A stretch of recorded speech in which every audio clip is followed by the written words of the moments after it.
Gong Gong and the Buzhou Mountain. Gong Gong, the malevolent god of water, went to battle with his nemesis, the fire god Zhu Rong. Gong Gong marshaled his soldiers and his generals and marched on Zhu Rong's seat of power, the Palace of Light. Gong Gong summoned forth his waters to smother the ever-burning fires surrounding the Palace of Light. Storm clouds turned daylight to darkness. Lightning and thunder raged overhead, and the rain came down in a torrent. It was then that Zhu Rong emerged from the palace with his mighty fire dragon at his side to meet Gong Gong's forces in battle. Wherever Zhu Rong fought, the rain and thunder abated.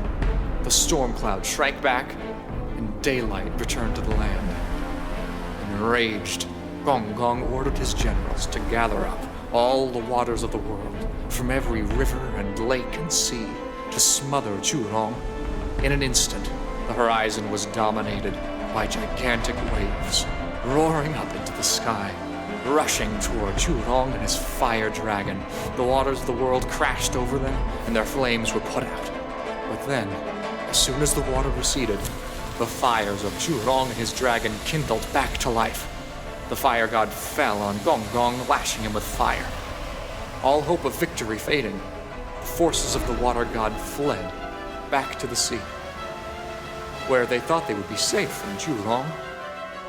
But the fire god was determined to claim a total victory. Wherever he and his dragon went, the sea made way before him, rolling aside and allowing his passage. He laid waste to the forces of the water god until Gong Gong had no choice but to battle Zhu Rong himself. Zhu Rong, god of fire, defeated the water god.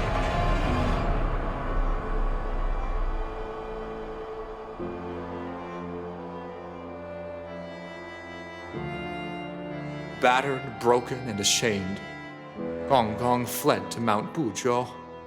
But when he looked back, he saw that Zhu Rong was pursuing him yet again.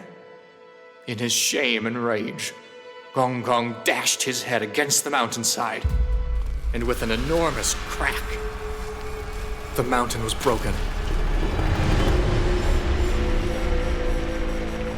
Without Mount Buzhou to uphold the firmament, a great fragment of the sky collapsed, and a hole in the heavens gaped overhead.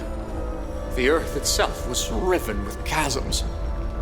Unmoored, the sky tilted, so that the sun, moon, and stars all slid to the northwest, and the rivers, lakes, and streams all sank into the southeast. The mountains and forests blazed with fire.